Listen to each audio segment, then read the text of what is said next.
Olá, este é o programa Autores na Web e hoje nós vamos conhecer um pouco mais sobre a coleção Lápis Interdisciplinar de Ciências, História e Geografia da editora Ática, aprovada no PNLD 2019.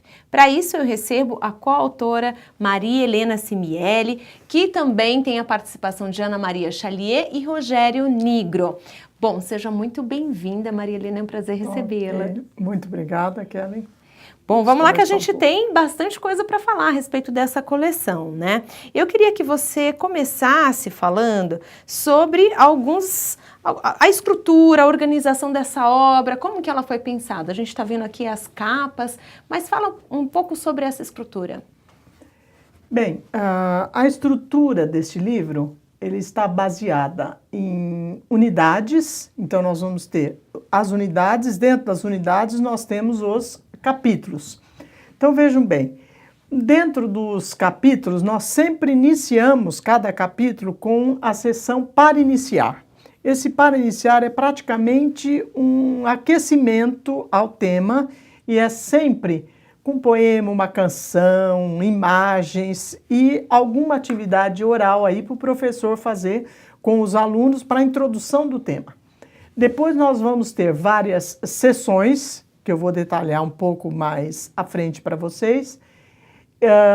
O item Tecendo Saberes, que é bastante, ou se trabalha bastante com a interdisciplinaridade, e o que estudamos, que ele praticamente fecha a unidade com as partes principais que foram trabalhadas na unidade. Bom, este é um livro interdisciplinar e eu queria falar um pouco sobre isso, porque é um ponto importante dessa obra. Em todos os volumes eles são encontrados. O que você pode falar sobre isso para a gente? A interdisciplinaridade, o próprio nome da coleção já faz essa colocação, né? História, geografia e ciências. Mas o que importa aí dentro dessa interdisciplinaridade é a forma como se trabalha dentro da obra como um todo. Dentro da obra, nós temos sempre essa preocupação de se trabalhar de forma interdisciplinar com essas três disciplinas, mas além disso nós temos sessões que trabalham especificamente com a interdisciplinaridade.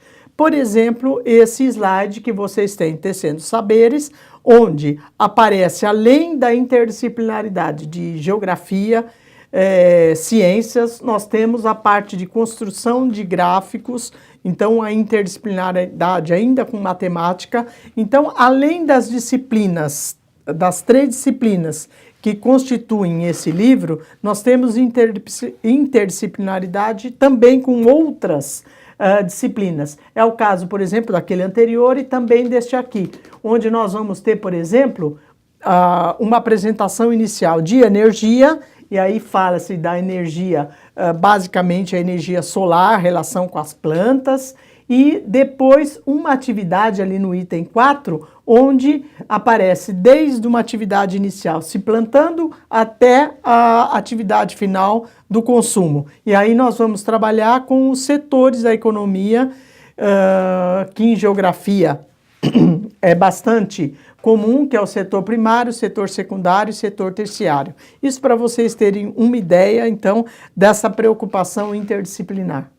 Maria Helena, vocês trabalham as sessões como um recurso didático, mas de que forma isso é implementado nessa coleção?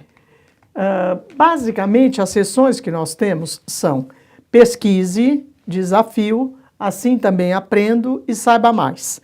Então vejam bem, nós temos aí um exemplo da coleção, da seção Assim Também Aprendo, onde é colocado uma história em quadrinhos. A gente, na medida do possível, colocamos histórias em quadrinhos, usando até aquele encaminhamento proposto pela BNCC, que é a linguagem multimodal. Então, usarmos diferentes linguagens para se trabalhar com os alunos um determinado tema.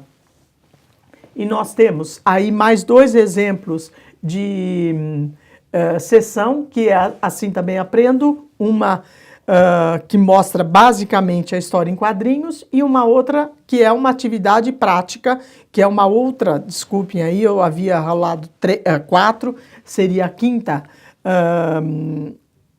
sessão, que é a atividade prática. No caso aí, é uma construção de uma bússola caseira, vamos dizer assim, e depois a imagem de uma bússola industrializada. Então é uma atividade prática que vai aparecer em toda a coleção, em todos os volumes e várias vezes em cada volume. Bom, e extremamente convidativo, né, para quem tem esse livro em mãos. Bom, eu queria que você falasse um pouco mais sobre outros diferenciais que a gente encontra nessa obra. O que a gente pode destacar? Eu gostaria de destacar 2 diferenciais. Um deles é, ele leva o nome aí Com a Palavra, mas na realidade é uma entrevista. São entrevistados diferentes profissionais, de diferentes áreas, em função basicamente do tema que está sendo tratado naquele capítulo. Então eu trouxe dois exemplos, um que trata aí da Fundação SOS Mata Atlântica e outra de uma médica que vai falar de doenças infecciosas. Para vocês terem uma ideia, então, do espectro que nós temos em termos de entrevistas com diferentes profissionais. E tem mais uma outra situação também? Temos uma outra que é o Situação Problema, é um outro diferencial nessa coleção. Então, nós vamos ter aí várias situações. Eu vou dar como exemplo a situação que está na parte inferior da página. Por exemplo, a enchente do rio Tamanduateí, em São Paulo, em 1910. Para quem conhece São Paulo, ou essa região aí, basicamente essa é a região da 25 de março.